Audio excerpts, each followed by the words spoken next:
Hello friends, welcome back. आज के इस एनालिसिस वीडियो में हम लोग बात करने वाले हैं मनप्पुरम फाइनेंस शेयर के ऊपर। तो चलिए वीडियो को आराम से लास्ट तक देखिएगा जिससे कि आपको भी सभी पॉइंट्स अच्छे से क्लियर हो जाए। इन केस अगर आपका कोई भी डाउट हो तो आप कमेंट सेक्शन में पोस्ट कर सकते हैं। स्टॉक मार्केट से कोई भी क्वेरीज हो रिलेटेड, या फिर आप चाहे तो व्हाट्सएप पे भी कांटेक्ट कर सकते हैं, ट्विटर हैंडल पे भी कांटेक्ट कर सकते हैं। सारा डिटेल जो है वो आपको टेलीग्राम डिस्क्रिप्शन बॉक्स में मिल जाएगा। तो चलिए अब हम लोग बात करते हैं स्टॉक के ऊपर। सबसे पहले बात करेंगे मनापुरम फाइनेंस शेयर के ऊपर। लेकिन इस स्टॉक के ऊपर आगे बढ़ने से पहले हम लोग बात करेंगे एक और इम्पोर्टेंट स्टॉक के ऊपर, और ये स्टॉक है सहज सोलर। सहज सोलर के ऊपर इसलिए हम लोग बात करने वाले हैं क्योंकि 2 अप्रैल यानी कि वेडनेसडे के सेशन में कंपनी का जो है एक्स डेट है बोनस का।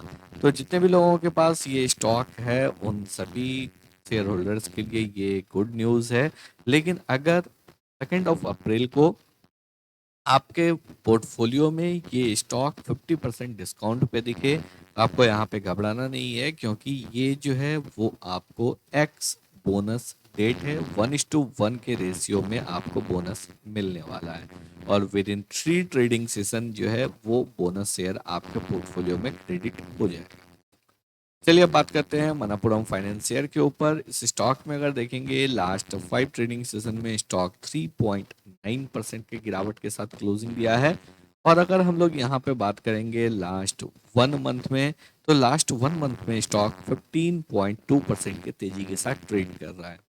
एक तरफ जहां लगातार मार्केट में गिरावट देखने को मिल रहा है, लास्ट 6 मंथ में मोस्ट ऑफ द स्टॉक जो है वो गिरे हैं। इस स्टॉक में जो है हम लोगों को लगातार तेजी देखने को मिल रहा है, और स्टॉक जो है वो आपको 15% के तेजी के साथ 6 मंथ के बेसिस पे ट्रेड कर रहा है। यानी कि इस स्टॉक में जो है एक जोरदार तेजी देखने को मिल रहा है। चलिए कुछ और इम्पोर्टेंट पॉइंट्स के ऊपर बात कर लेते हैं, इम्पोर्टेंट न्यूज़ के ऊपर। पहला न्यूज़ है, जो कंपनी के बोर्ड ने फंड रेजिंग के लिए अप्रूवल दे दिया है। फाइनेंशियल ईयर 25-26 में ये फंड रेज किया जाएगा। 5,500 करोड़ रुपए जो है वो आपको रेज किया जाना है थ्रू प्राइवेट प्लेसमेंट या फिर पब्लिक इशू के थ्रू, नॉन कन्वर्टेबल डिवेंचर्स के थ्रू जो है ये आपको पैसा रेज किया जाना है। तो पहला इंपॉर्टेंट न्यूज़ ये है। सेकेंड इंपॉर्टेंट न्यूज़ की अगर हम लोग यहाँ पे बात करेंगे तो सेकेंड इंपॉर्टेंट न्यूज़ है बेन कैपिटल, जो कि आपको ग्लोबल प्राइवेट इन्वेस्टमेंट फर्म है, वो मनप्पुरम फाइनेंस में इन्वेस्टमेंट करने के लिए जा रहे हैं 236 रुपीज पर शेयर के अकॉर्डिंग। यहाँ पे जो है आपको 18% का स्टेक बेन कैपिटल जो है यहाँ पे लेने वाले हैं। 4,385 करोड़ का इन्वेस्टमेंट किया जाना है, जो कि 2 फर्म के द्वारा किया जाएगा, जो कि बेन कैपिटल के द्वारा आपको एफिलिएट है, BC Asia investment XXV limited, और साथ ही साथ जो है दूसरा है अगेन बेन कैपिटल का ही एफिलिएट है। तो इस 2 फंड्स के थ्रू, फंड हाउस के थ्रू जो है आपको 18% का स्टेक लिया जाएगा। 4,385 करोड़ का इन्वेस्टमेंट यहाँ पे किया जाना है। तो ये इम्पोर्टेंट न्यूज़ है, और यही वजह है जो इस स्टॉक में लगातार हम लोगों को तेजी देखने को मिल रहा था।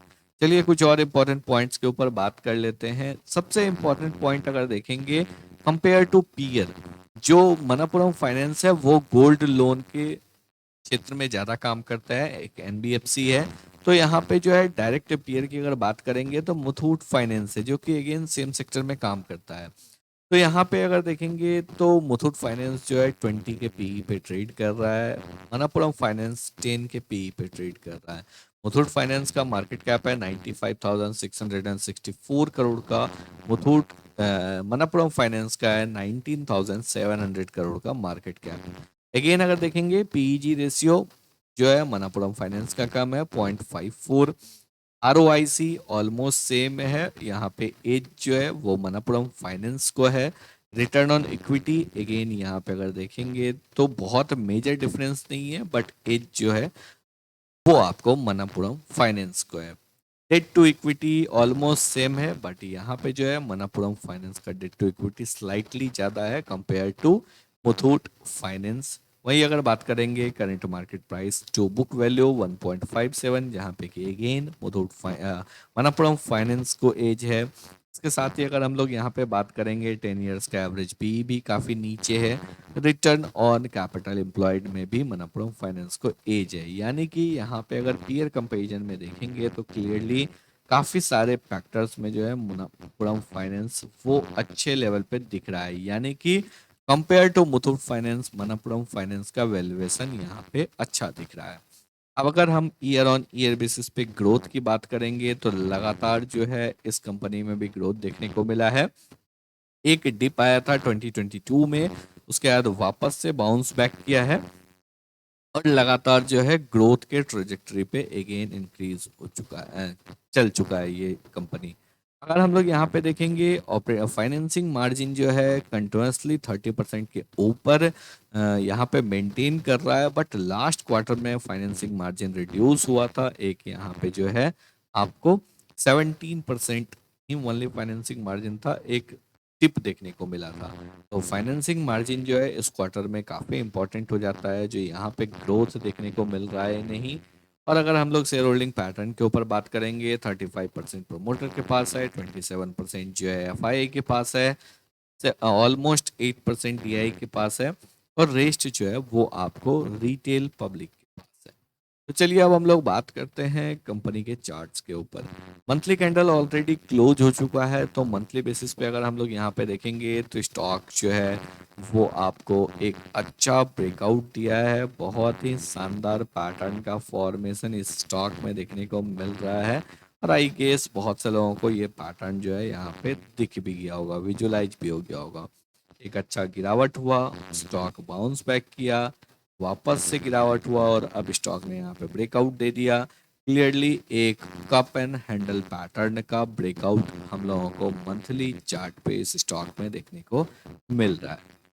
चलिए अगर हम लोग अगर वीकली चार्ट पे बात करेंगे तो वीकली बेसिस पे भी ये ब्रेकआउट कंफर्म हो चुका है और अगर हम लोग डेली चार्ट पे बात करेंगे तो डेली चार्ट पे भी ये ब्रेकआउट कंफर्म हो चुका है। यहाँ पे अगर आप देखेंगे तो क्लियरली जो है एक मल्टीपल इनसाइड कैंडल का फॉर्मेशन हम लोगों को दिख रहा है। तो थोड़ा सा वेट हो सकता है क्योंकि कंटिन्यूअस जो है स्टॉक में मोमेंटम देखने को मिल रहा है। प्रीवियस 4 मंथ से इस स्टॉक में लगातार तेजी देखने को मिल रहा है।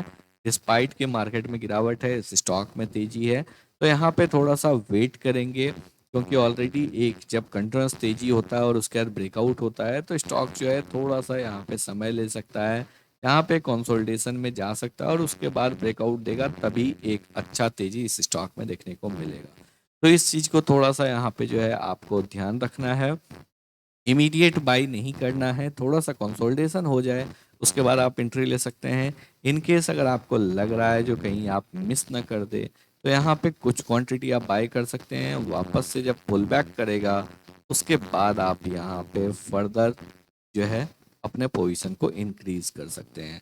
तो आई होप आप लोगों को सभी पॉइंट जो है बिल्कुल अच्छे से क्लियर हो गए होंगे। अगर आप लोगों को वीडियो पसंद आया हो, एनालिसिस अच्छा लगा हो, वीडियो को लाइक करके चैनल को सब्सक्राइब जरूर।